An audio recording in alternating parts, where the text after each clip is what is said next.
Donc notre objectif, c'est de faire vivre des expériences authentiques et originales dans un environnement naturel et de mettre la nature en perspective et d'amener les gens à se dépasser au travers du sport et au travers des activités extérieures. Un lieu de ressourcement, d'expérimentation, d'apprentissage. C'est un rendez-vous avec la nature, comme je vous le disais. On a la chance d'avoir un site qui est complètement exceptionnel, une montagne qui a vue sur fleuve. C'est un projet inclusif et à l'échelle humaine, ça on aura peut-être l'occasion d'y revenir, mais le but étant c'est pas un projet qui est égocentré, c'est un projet qui est ouvert sur l'ensemble de la région et dont le but ultime est de mettre en valeur l'ensemble de la région et des acteurs de la région. Actuellement, on s'oriente sur le développement d'activités 4 saisons aussi. Il y a 3 axes essentiels. L'axe plein air, qui peut se décomposer en randonnée, en vélo de montagne, etc., etc. Le volet culinaire, qui est quand même un élément phare de la région au travers de l'agroalimentaire. Et encore le volet hivernal, qui est celui qu'on maîtrise le mieux, mais que l'on vise justement à développer, à accroître et enrichir. Si on regarde rapidement un petit peu le plan d'ensemble dans lequel on s'inscrit, ça c'est une démarche qu'on a en vision depuis 2002 et qu'on projette tranquillement au fur et à mesure.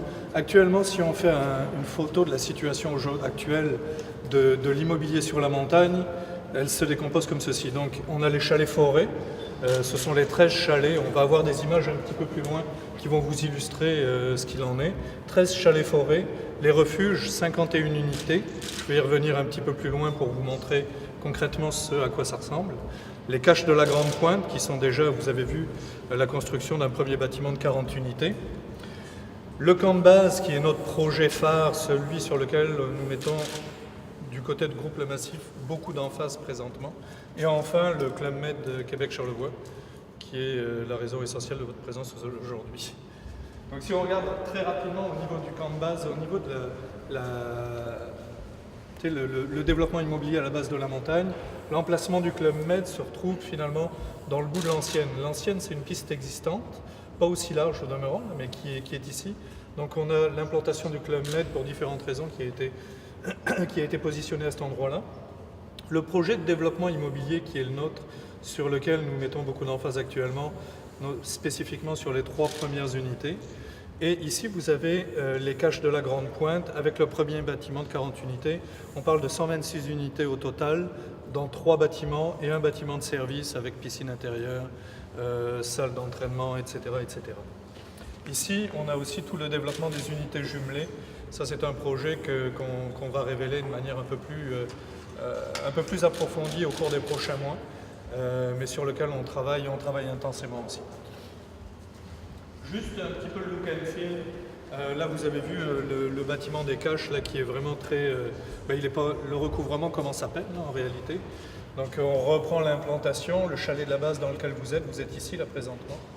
Le bâtiment qui est construit est celui-ci, les 2 autres qui sont en perspective et en cours de vente, donc 40 unités déjà commercialisées.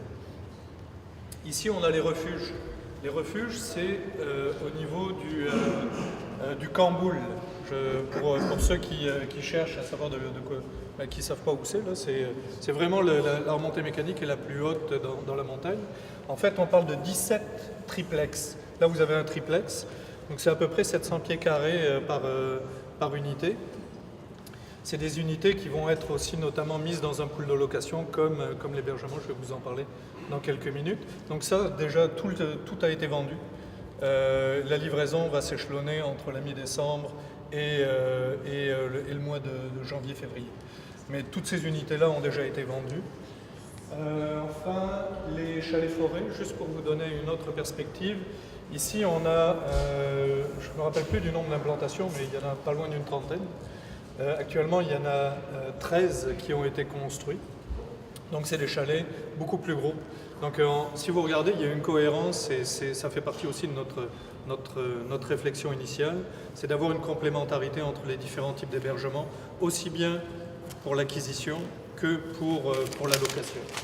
Ces unités-là, nous, ce que l'on fait, c'est que les ententes qu'on a avec les promoteurs, c'est en moyenne, si on prend ça vraiment par gros morceaux, c'est à peu près 70% de ce qui est bâti qui doit être mis dans un pool de location. Par exemple, sur les 40 unités des caches actuellement, 30 vont être dans un pool de location à partir de la mi-décembre. Dans les unités, dans les refuges, il y en a une portion aussi qui va être dans un pool de location. De même que les unités plus grandes que sont les chalets forêts. Donc ça, ce que ça veut dire, c'est que dès cet hiver, à partir de la mi-décembre, on va avoir entre 60 et 70 unités en location. Grosso modo, 90 à 100 unités en tout. Quand on parle d'une unité, ce n'est pas une chambre. Ça, c'est une unité, comme un des refuges est une unité. Donc ça peut aller de 1 à 4 chambres. Ça, c'est en haut. Quand vous arrivez par le chemin d'accès, vous avez une grande courbe. Et en fait, le stationnement du sommet, il est à peu près à cet endroit-là. Vous avez le secteur débutant du sommet qui est ici. Ça, c'est vraiment la courbe d'accès dans laquelle on arrive au sommet de la montagne. Donc ça, c'est le cheminement dans lequel on est. Ça fait plusieurs années qu'on est dans ce cheminement-là. Et il nous a conduits à peu près en 2012 à prendre contact avec le Club Med et à voir dans quelle mesure des rapprochements étaient possibles. Et ça nous a amené finalement à des premières démarches, à une annonce publique et des rencontres publiques en 2014. Et récemment, donc au mois d'octobre l'année passée, c'était octobre ? Le 2 novembre. Le 2 novembre l'année passée, a annoncé la venue du Club Med. La venue du Club Med, juste que vous compreniez un petit peu l'ensemble du projet, le Club Med est l'opérateur de l'hôtel et le marketeur, celui qui met en marché. Nous, de notre côté, Groupe Le Massif est propriétaire de l'ensemble de l'infrastructure. C'est-à-dire qu'on parle d'un projet de 120 millions de dollars. Sur ces 120 millions, il y en a 70% qui sont des fonds privés. Donc on parle de Daniel Gauthier, on parle de Guy Laliberté, on parle du groupe Germain, etc. 70% privés. La balance, le 30%, ce sont des prêts remboursables à échéance. Ce que ça veut dire dans la vraie vie, ça, c'est que ça marche ou que ça ne marche pas, il va falloir qu'on rembourse à des échéances qui sont prédéterminées. Le Club Med aujourd'hui n'a plus nécessairement la vocation dans beaucoup de leurs projets d'être propriétaire des biens immobiliers ou des infrastructures, mais se recentrer un peu sur notre activité principale qui est la commercialisation de nos sites et les opérations de nos sites. Et évidemment, comme tout bon partenariat, on a une garantie de performance de notre site vers Groupe Le Massif. Donc, juste pour revenir rapidement sur l'échéancier de réalisation, on vous a présenté un petit peu quelles ont été les différentes étapes. Début 2014, c'était le début de la planification du projet Club Med avec le choix de site, l'élaboration du programme de construction et les concepts très préliminaires. Présentation publique qui a été faite en 2014, donc ça a été fait sous forme de présentation de consultation. À l'automne 2017, c'est l'annonce officielle de l'arrivée du Club Med. Depuis, les travaux ont débuté, donc les travaux ont déjà débuté en montagne, vous le savez. On a fait quelques élargissements de pistes, plus la création d'une piste nouvelle. Récemment, le début du chantier de construction, à l'automne, le déboisement et la préparation de la zone de chantier de l'hôtel en tant que tel, celle-là a débuté aussi. Les premiers travaux de construction du chantier à proprement parler, donc tout ce qui est fondation, coulage de béton, etc., c'est en février 2019. L'aménagement du secteur débutant, c'est comme je vous le mentionnais tout à l'heure, la piste est un peu plus large parce qu'à proximité du Club Med, on va avoir un secteur débutant qui va être aménagé, conjointement à la construction de l'hôtel. C'est un secteur débutant qui est destiné à la clientèle du Club Med, mais à la clientèle aussi du massif de Charlevoix, qui va être notamment en hébergement à la base de la montagne, etc. Donc là, on parle de remontée mécanique avec une remontée de surface qui est un tire-fesse d'à peu près 350 mètres de long et deux tapis magiques de 50-60 mètres aussi dans ce secteur-là. Donc beaucoup d'activités va se passer à la base de la montagne aussi, en complément de ce que nous avons déjà au sommet. En réalité, il y a une nouvelle piste. Il y a une nouvelle piste parce que les autres, c'est des élargissements, parce qu'on voulait mieux gérer les types de skieurs. Parce que comme on n'avait pas d'école de ski à la base, le secteur était très protégé au sommet, l'école de ski.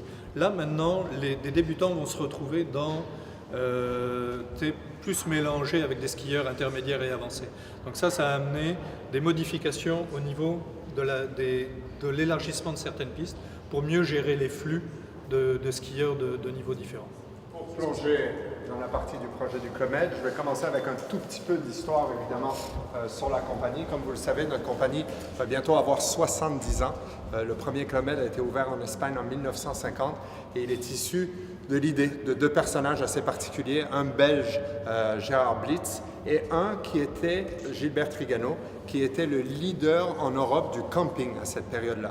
À l'issue de la Deuxième Guerre mondiale, le climat était tellement morose que ces deux personnes-là ont voulu créer un concept, un lieu où les gens allaient pouvoir se retrouver, déconnectés de la vie de tous les jours, se retrouver entre eux, entre humains, se retrouver entre familles et aussi connectés avec la nature, notamment à travers le sport. Et je vous raconte un peu cette histoire-là. D'ailleurs, ils y allaient en train dans ces premiers Club Med qui étaient en Espagne. Et je vous raconte cette histoire-là parce qu'elle a beaucoup de liens avec la décision qu'on a prise ou le choix qui a été émis de venir dans cette région. On sent que c'est une région qui est tellement riche par son offre historique, son offre culturelle, son offre d'activité dans la région, que ce sera un lieu où les gens vont pouvoir facilement déconnecter de la vie réelle et venir reconnecter entre eux, reconnecter en famille et connecter avec la nature et l'environnement qui est autour. Si on regarde un peu sur l'ensemble du Club Med, on a 70 villages à travers le monde aujourd'hui, aussi bien en Asie, en Europe, le bassin méditerranéen qu'en Amérique du Sud et en Amérique du Nord. On a 24 villages de montagne. Il y aura une particularité à celui de Québec-Charlevoix. Ça sera le premier village montagne du Club Med qui sera ouvert 4 saisons. Donc, on va ouvrir 320 jours par année. Il y aura une courte période de fermeture qui permettra pour des vacances pour les employés et aussi à l'entretien du bâtiment. Mais sinon, ça sera un village dans lequel il y aura de l'activité à l'année longue et 4 saisons. Ça sera le premier village montagne de son genre. À savoir qu'aujourd'hui, le Club Med a l'ambition d'ouvrir 3 à 5 villages par année, dont un village ski qu'on ouvre dans les Alpes tous les ans. Et encore une fois, celui de Québec-Charlevoix, qui sera notre premier village, 4 saisons. C'est 4 à 5 par année. Y a-t-il d'autres projets au Québec qui s'en viennent? Ou... Pour l'instant, le projet sur lequel l'ensemble de l'énergie du Club Med et du groupe Le Massif est dévoué est celui de Québec-Charlevoix. Voilà. On va bien réussir le premier, comme ça on en aura plein d'autres. Pour vous parler un peu du complexe qui va être construit, comme je vous l'ai dit, c'est un village qui sera ouvert 320 jours par année. C'est un village qui a 302 chambres et c'est un village qui est 4 tridents. Donc, c'est notre façon un peu de segmenter nos différents villages. Il y a les 3 tridents, les 4 tridents, les 5 tridents. La majorité de nos développements aujourd'hui sont des villages 4 tridents avec des espaces 5 tridents. Donc, sur ces 320 chambres-là, il y aura 25 suites qui sont positionnées, vous le verrez dans quelques secondes seulement, qui sont positionnées sur le dessus de l'hôtel, qui sont vraiment nos plus belles suites avec des services appropriés à ces clients-là qui profitent de cet espace 5 tridents ou exclusive collection. Donc, c'est nos espaces exclusive collection qu'on appelle maintenant au Club Med. Donc, le village sera un 4 tridents avec un espace exclusive collection de 25 suites. Alors, pour vous parler, juste avant de plonger dans l'offre aussi, vous parler un peu de la clientèle qui viendra à ce village. C'est un village qui, évidemment, accueillera des couples, des familles, des jeunes sportifs, mais qui est surtout axé autour d'un produit familial. C'est un produit qui, si on regarde sur l'ensemble de l'année, sera divisé à peu près 50-50 entre des clients nord-américains et des clients, on va dire, internationaux. Quand je parle de clients nord-américains, c'est des clients qui viendront évidemment du plus proche, donc de Québec, de Montréal, d'Ottawa, de Toronto, mais aussi d'Amérique du Nord, où on avait déjà des bases de clientèle pour le ski vers les villes de New York, de Boston, de Philadelphie et de Chicago. Donc ça, c'est vraiment ce qui va constituer la clientèle nord-américaine. Et après ça, on aura une clientèle internationale qui sera majoritairement constituée d'Européens, donc on parle de la France, la Belgique, la Suisse, l'Italie, et aussi du Brésil, qui est un gros marché de skieurs pour nous, qui profite déjà pleinement de nos centres de ski dans les Alpes, qui profitait même avant de nos anciens villages au Colorado et qu'on attend en grand nombre ici sur la période hivernale. C'est sûr que sur la période hivernale, ça sera un peu plus brésilien et sur la période estivale, un peu plus européen. Alors, pour parler un peu du produit, c'est vrai qu'il y a beaucoup de questions autour du produit, puis qu'est-ce qui est tout inclus dans l'offre Club Med et qu'est-ce qui est à l'extérieur. Déjà, je vais démystifier la première chose, les portes du Club Med sont ouvertes à tout le monde. Donc les gens de la région, les locaux, des visiteurs de passage dans la région peuvent venir profiter de l'offre Club Med en achetant des passes pour la journée, des passes de soirée ou même en réservant des séjours directement à l'hôtel. Ce qui est inclus dans l'offre Club Med va s'articuler autour de 3 grands piliers. Le premier est le pilier du sport, où déjà à l'intérieur de l'hôtel, on aura certaines infrastructures comme une grande piscine avec des couloirs de natation. On aura un centre de fitness dans lequel il y aura une multitude de cours de fitness différents qui sont faits.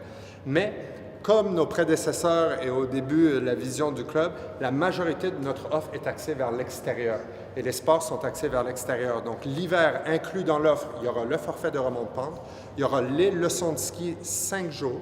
5 jours de leçons de ski dans une semaine de forfait au Club Med qui sont inclus à 5 heures par jour. Ça veut dire que dès 4 ans jusqu'aux adultes, vous avez le forfait et les leçons de ski qui sont inclus dans votre séjour. Pour les moins skieurs, on a aussi un produit de raquettes et de randonnée qu'on offre aussi bien l'hiver que l'été. L'été, l'offre va s'articuler autour de 2 sports majoritairement, celui du vélo de montagne. Alors là, on est en train de développer comment le vélo de montagne va s'articuler entre le vélo tout-terrain, le vélo de descente, le vélo électrique, qui est une nouveauté un peu dans le monde du vélo qui sera présente aussi dans l'offre. Donc, il y a une partie de l'offre qui est le vélo et l'autre partie de l'offre qui s'axe sur les randonnées. Et les randonnées, ce n'est pas que de la balade en montagne autour de l'hôtel. Les randonnées, en moyenne, nos villages ont entre 100 et 120 randonnées différentes par village et ils sont sous 3 catégories. Une catégorie sportive, donc là, c'est du kilométrage puis du dénivelé qui est fait avec des guides accompagnés spécialistes dans la course en montagne. Une partie autour de la nature, où encore une fois, c'est accompagné par des guides spécialisés pour découvrir un peu tous les aspects naturels qu'il y a autour de la montagne. Et une partie culturelle, aussi accompagné par des guides où on peut, par exemple, aller visiter un producteur local de fromage, on peut aller visiter les galeries d'art de Baie-Saint-Paul, on peut aller visiter l'église locale de Petite-Rivière-Saint-François. Donc, il y a tout ça qui fait partie de l'offre randonnée l'été aussi. Au niveau des enfants, sur le village, on aura la prise en charge des enfants à partir de 4 mois jusqu'à 18 ans. On a différents programmes de baby club, petit club, mini club et junior club pour prendre en charge toutes les catégories d'âge sur les enfants. Et ça, c'est compris, ça fait partie du tout inclus aussi. Et je finis avec la nourriture et les boissons. Donc, c'est vrai que certains de nos compétiteurs ont énormément de restaurants, énormément de bars. On va avoir 2 bars dans l'hôtel et 2 restaurants dans l'hôtel. Donc, ça laissera amplement la place pour les gens d'aller découvrir tout ce qu'il y a à découvrir au niveau gastronomie dans la région. Et vraiment, ce qui va être au cœur de l'offre, j'aimerais dire que tout ça, ce n'est pas la raison pour laquelle les clients vont choisir le Club Med de Québec-Charlevoix et ce n'est pas la raison pour laquelle on est venu ici.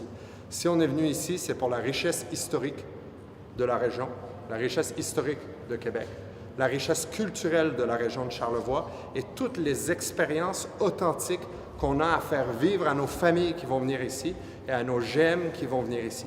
Parce qu'aujourd'hui, oui, certes, ils veulent le confort de l'offre tout inclus, mais ce qu'ils recherchent, c'est la culture et l'authenticité d'un lieu. Et c'est pour ça que le Club Med, avec Groupe Le Massif, a choisi cette destination.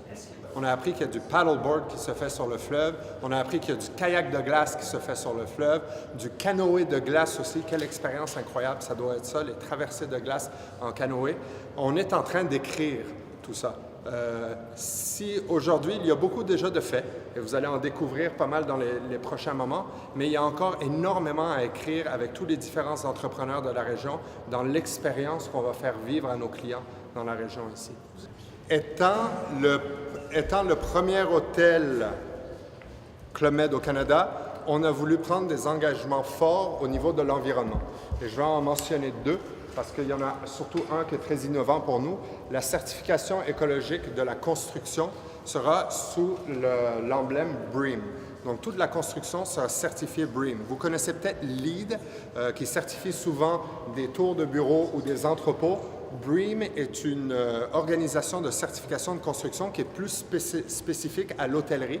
Et on sera le premier hôtel en Amérique du Nord à avoir la certification BREEAM. Donc, on travaille déjà étroitement avec eux sur la préparation de notre site et toute la construction qui est à venir. Au niveau des opérations, aujourd'hui, on a 77% de nos sites qui sont certifiés Green Globe.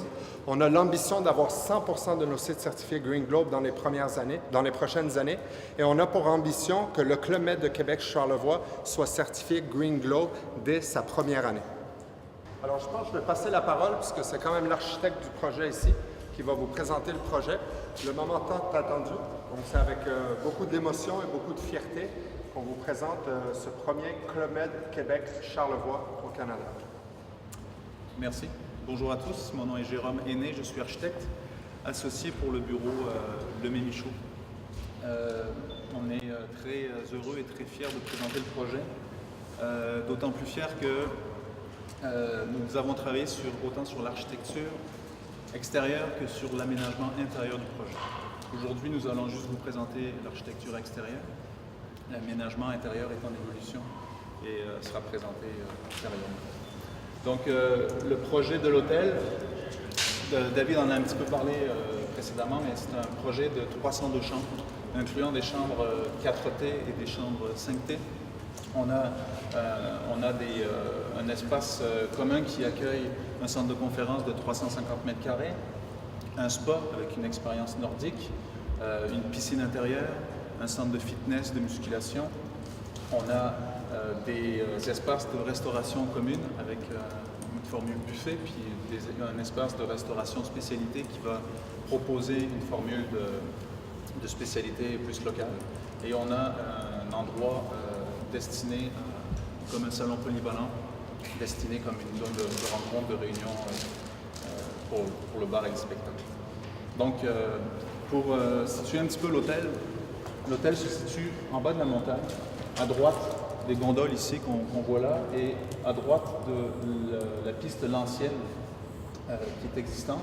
On a positionné l'hôtel suffisamment haut, en fait, pour permettre à l'hôtel d'avoir une zone de rassemblement qui permettrait autant l'accès ski in, ski out. Ça, c'était un aspect très important pour l'hôtel. Et l'hôtel est suffisamment haut aussi pour permettre à tous les espaces communs et les chambres d'avoir une vue dégagée, juste au-dessus du couvert végétal naturel, une vue dégagée sur le fleuve, autant le fleuve que la montagne en arrière. Alors, vous avez peut-être vu que sur la maquette de l'hôtel, il y a peut-être des légères différences avec ce qui avait été présenté en 2014, mais ça a été surtout un énorme travail de fait pour s'adapter à la localisation de l'hôtel, où il y a des zones humides et il y a des cours d'eau. Donc, c'est pour ça qu'on est parti sur 3 pavillons, et les différents pavillons sont reliés par des passerelles pour justement respecter ces cours d'eau-là et ces zones humides qui sont présentes sur le site. À savoir qu'il y a un tiers à peu près de nos employés, nos géos, pour ceux qui connaissent un peu mieux, qui seront logés à même le bâtiment. Au début du projet, il y avait 2 bâtiments avec un bâtiment pour employés aussi. Là, les chambres pour employés pour nos géos ont été intégrées dans le bâtiment et dans l'hôtel. Donc le bâtiment, tout le projet a été construit de façon pavillonnaire et toute l'implantation a été faite en fonction aussi des particularités spécifiques du site. Le bâtiment principal, autant que les hébergements ensuite, suivent les courbes de niveau, puis l'angularité du projet a été déterminée en fonction de maximiser en fait l'ensoleillement naturel du projet et de maximiser évidemment les vues. Donc chaque espace commun à l'intérieur de l'hôtel aura une vue bien spécifique et très orientée sur le fleuve, sur l'île aux Coudres ou sur la baie de Baie-Saint-Paul. La minimisation aussi de l'empreinte au sol. Exactement. Ce qu'on souhaitait, c'est de ne pas nécessairement s'étaler sur le site. Donc, ce qui implique de ne pas s'étaler, c'est de travailler plus en hauteur. Donc, l'hôtel, en fait, se décline en hauteur d'à peu près 6 niveaux d'étage. Par contre, pour éviter d'avoir un effet de mur et d'un bâtiment en fait, qui projette une très grande hauteur, on a travaillé en décalage, en palier. En fait, on suit les courbes de niveau avec des paliers successifs qui reculent en fait d'un étage à un autre. Et ce décalage et ces paliers-là en fait, sont aussi accentués par des différences de matériaux. On a travaillé la matérialité du projet. Donc chaque palier est travaillé avec un matériau différent, ce qui aide encore plus à accentuer l'articulation du projet. Le plus haut niveau, c'est 8 niveaux, okay? Mais la plupart du temps, en fait, les parties les plus exposées ont 6 niveaux. Comme par exemple ici, les chambres se développent sur 8 niveaux. Les parties basses ici sont réservées aux géos, les parties hautes sont réservées aux chambres DGM. Mais de l'autre côté, on a uniquement 6 niveaux qui sortent du sol. Pour parler de la matérialité, évidemment, l'image qu'on souhaitait donner au projet, en fait, c'était une image commune aussi que le Club Med voulait, c'est-à-dire de projeter l'image d'un bâtiment qui appartiendrait à la région, à la culture québécoise. Donc c'était important de ne pas avoir un projet anonyme, mais un projet qui était plus québécois, ce qui fait qu'on a travaillé en référence en fait avec l'architecture traditionnelle. On est venu puiser des éléments qui étaient empruntés à l'architecture traditionnelle. Donc ce qu'on retrouve, c'est au niveau de la matérialité, on trouve des soubassements de pierre. L'appareillage, on souhaite, c'est un appareillage de forme comme un appareillé en moignon, un petit peu comme les bâtiments qu'on retrouve qui ont été fabriqués dans le temps de la Nouvelle-France. On y retrouve du clin de bois aussi, qu'on retrouve sur les maisons traditionnelles aussi, de 2 couleurs. On souhaitait avoir une couleur un peu pâle qui ressemblait à la couleur du bouleau qu'on retrouve aussi beaucoup dans la forêt, et une couleur un petit peu plus grisonnante qui pourrait nous faire penser aussi au bois des granges des campagnes. On retrouve aussi sur certains éléments un revêtement de toile à la canadienne. La toile à la canadienne, c'est un élément très fort aussi de l'architecture traditionnelle. Ces éléments-là, en porte-à-faux, on les retrouve sur le volume du restaurant spécialité et aussi sur le volume de la piscine intérieure. Enfin, parmi les éléments qui sont très caractéristiques aussi de l'architecture traditionnelle, l'élément fort, c'est la fenêtre. Ce qu'on souhaitait, c'est exprimer cette fenêtre-là à l'entrée ici. La fenêtre à 6 carreaux, qui est vraiment l'élément typique de l'architecture. Donc, cette fenêtre-là est évidemment surdimensionnée. Elle regroupe 3 étages d'activité, mais c'est l'élément emblématique, l'élément signal de l'entrée, en fait, accompagné d'une représentation de la ceinture fléchée.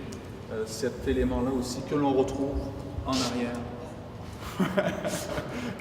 que l'on retrouve aussi en arrière. C'est en arrière du projet, à la rencontre du volume de l'espace polyvalent et du restaurant. On retrouve sur cette image-là l'idée des paliers successifs, la piscine ici intérieure, tous les espaces de restaurant avec les galeries, un élément très important aussi de l'architecture, les galeries qu'on retrouve aussi dans les chambres, les galeries qui sont ouvertes évidemment, puis qui viennent agrémenter l'offre de restaurant intérieur-extérieur. On retrouve ici toute l'aire de rassemblement en fait, où on va avoir l'entrée et la sortie du ski et la perspective de l'hôtel face au fleuve. Et la patinoire, quand même. Au Canada, au Québec, il faut une patinoire. Je n'ai pas parlé des couleurs, évidemment, les couleurs, on reste dans la neutralité, mais à certains points, c'est juste certains punchs en fait, de couleurs qu'on va retrouver autant sur la ceinture fléchée que dans certains éléments des chambres. À certains endroits, on va avoir uniquement des modules qui vont être colorés, à certains endroits de la façade. Ça rappelle un petit peu les maisons qu'on retrouve un petit peu dans les campagnes. Parfois, les maisons sont blanches et puis une fois de temps en temps, il y a des maisons colorées qui apparaissent. C'est dans l'esprit de la reproduction de la culture et de l'iconographie québécoise. Et je voulais juste finir sur 2 points. Le premier point, c'est qu'on a passé dans les dernières semaines pas mal de temps à partager avec différents groupes locaux, notamment les entrepreneurs locaux. Et on a un groupe d'à peu près 80 entrepreneurs qui sont venus ce matin nous rencontrer. Et ce qu'on a pu partager avec eux, c'est un peu les différentes zones, déjà nos valeurs, parce que c'est les mêmes valeurs qu'on va chercher chez nos partenaires. On a aussi discuté avec eux des différentes responsabilités que le club a en s'affiliant avec des partenaires locaux, mais surtout des différents services et des différents produits qu'on veut avoir besoin. Ce projet à l'intérieur de notre boîte du Club Med s'appelle le projet 418. Et c'est sûr que les produits locaux, les partenaires de services locaux seront prioritaires. Même le chef de projet qui était canadien, il a été prioritaire parce qu'il était canadien. Donc, tout ce qui est local, tout ce qui est 418 sera prioritaire sur ce qu'on va offrir à nos clients et l'expérience qu'on va offrir à nos clients. Ce qu'ont découvert les entrepreneurs locaux, c'est pas qu'une histoire de quelques excursions qu'on va faire avec des partenaires locaux, mais on a aussi des services de fond, comme le service de la maintenance de bâtiments, comme les services de lingerie, les services de jardinage.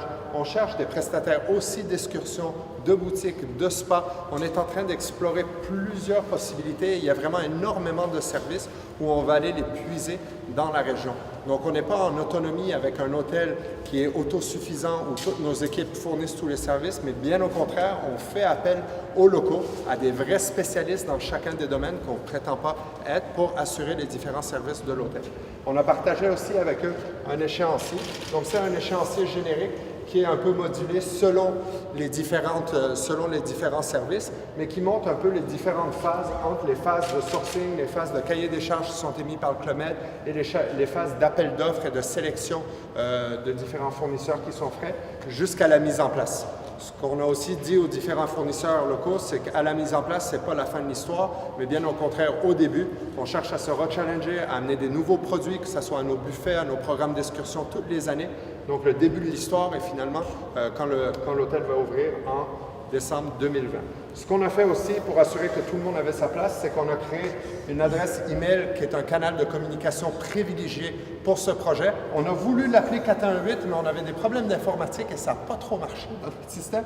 Mais donc, on a quand même créé un canal de communication privilégié où les différents prestataires de services, que ce soit en excursion, en alimentation ou en différents services hôteliers, peuvent nous informer de leur offre, faire valoir leur offre et ils auront des réponses dans l'échéancier qui a été présenté donc, aux différents entrepreneurs ce matin. Cet échéancier démontre aussi le fait qu'on n'est pas trop tard, on n'est pas trop tôt. On est exactement dans le bon processus et c'est un processus qu'on a aussi initié en amont depuis déjà plusieurs mois, notamment en collaboration avec Maison Mère, pour mettre en place des ateliers, livrer des ateliers à des entrepreneurs notamment en devenir, pour les accompagner dans le processus et s'assurer qu'ils aient l'opportunité de pouvoir embarquer dans un projet comme ça. En effet, il y a beaucoup de choses qui ont déjà été faites, comme vous avez pu le témoigner, mais il reste encore énormément à écrire, énormément de l'expérience que vont vivre nos clients et même nos employés ici, qui restent à écrire avec les partenaires locaux. Ça peut représenter combien en achat annuellement, vos besoins en biens et services? Avez-vous une idée? En biens et services, on a fait des études d'impact. On a fait des études d'impact de qu'est-ce que peut rapporter un Club Med dans une région en s'implantant. Et c'est sûr que ce qui est surtout exceptionnel, c'est de voir comment, quand un Club Med s'implante dans une région, il y a des petits commerces qui étaient parfois ouverts de façon irrégulière, avec des horaires irréguliers, qui, eux, reprennent de l'activité et il y a plein de petits commerces qui commencent à s'articuler autour. Donc, je ne veux pas donner de nom, de chiffres comme ça, parce que ça peut être des chiffres qui soient mal perçus ou peut-être mal exprimés, mal exprimés, je dirais exprimés hors de leur cadre. Mais bon, on sait qu'il y a un impact économique qui est fort à la région quand un Club Med va venir s'implanter. OK, mais ce que vous avez besoin en achat, ça, vous n'avez pas une idée, là, par année, l'hôtel, je ne sais pas, là, c'est quoi vous avez besoin, mettons, pour la nourriture, etc., l'approvisionnement. Écoutez, ce que je peux vous dire, c'est que j'ai été directeur de site à Val-Morel quand il a ouvert. La région de la Tarentaise a bénéficié d'une activité économique de 5 millions d'euros en plus l'année de l'ouverture du Club Med dans la région de la Tarentaise, du Club Med de Val-Morel. La région de la Tarentaise est à peu près du même volume que la région de Charlevoix et c'est la même structure économique un peu de projet qu'on est en train de faire ici.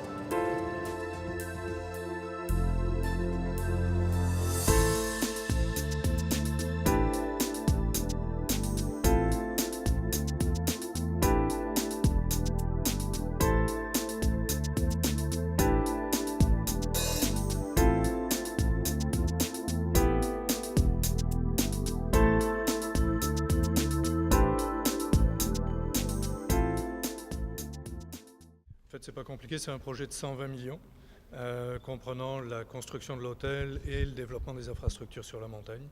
La composition de ce 120 millions, 70%, ce sont des fonds privés, Daniel Gauthier et d'autres partenaires. La balance, 30%, ce sont des prêts gouvernementaux à échéance, donc c'est remboursable à échéance. Donc, il n'y a pas de subvention, ce sont des prêts remboursables.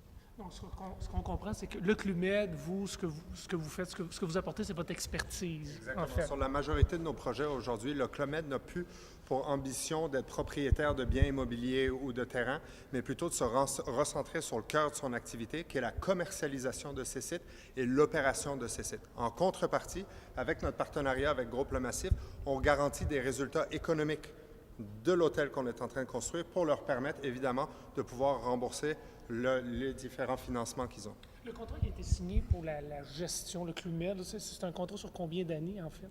15 ans. On est 15 vite ans. s'entendre. Il vieillit un peu, mais 15 ans. C'est bon. Donc, ça veut dire que pendant 15 ans, vous allez opérer les infrastructures et après, il devra y avoir peut-être une nouvelle entente. On verra. Hein? On verra. Et Mais plus pendant il y a- 15 ans, on plus il y a sera affinité. opérateur et commercialisateur. C'est ça. Comment se fait le partage des profits pour ce que... C'est pas une information publique. pour l'instant? OK, bon. Vous pouvez comprendre qu'on a plusieurs projets à travers le monde et de donner cette information comme ça serait pas l'idéal. Voilà, stratégique. Bravo. Monsieur Meillard, vous avez parlé à plusieurs reprises du fait que c'était le premier village montagne qui serait ouvert 4 saisons.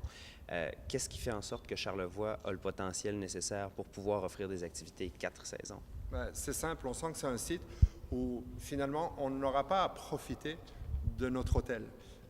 La richesse historique de la région, la richesse culturelle de la région et la richesse et l'authenticité des services qui sont offerts dans la région à longueur de l'année vont permettre, à travers notre clientèle, nos différentes clientèles, de fournir une offre à travers toute cette période-là.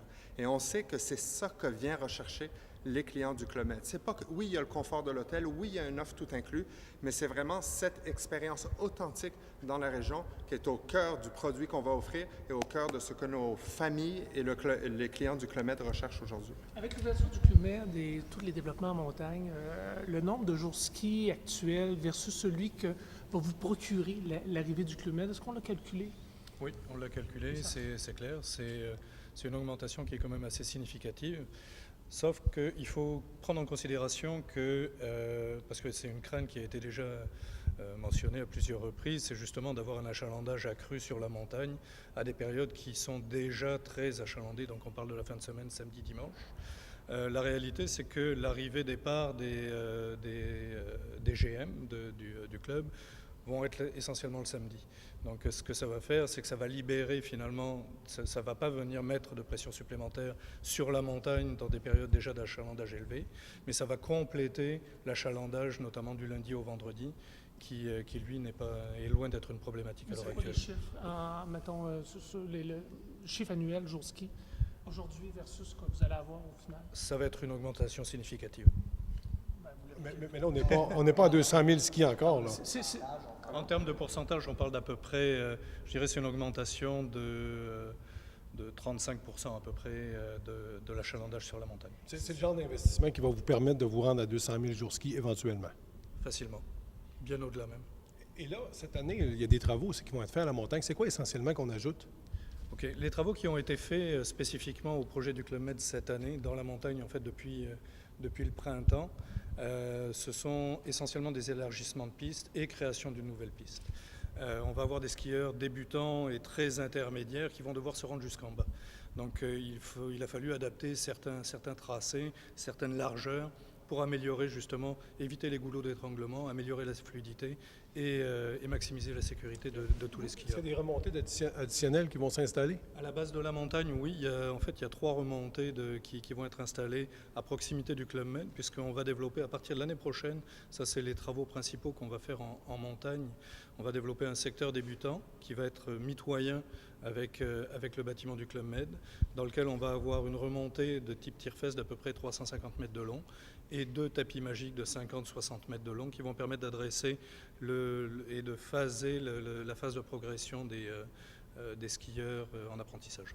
On a parlé beaucoup d'environnement au courant de la présentation. Vous en avez parlé à 2 reprises. On a reçu des avis.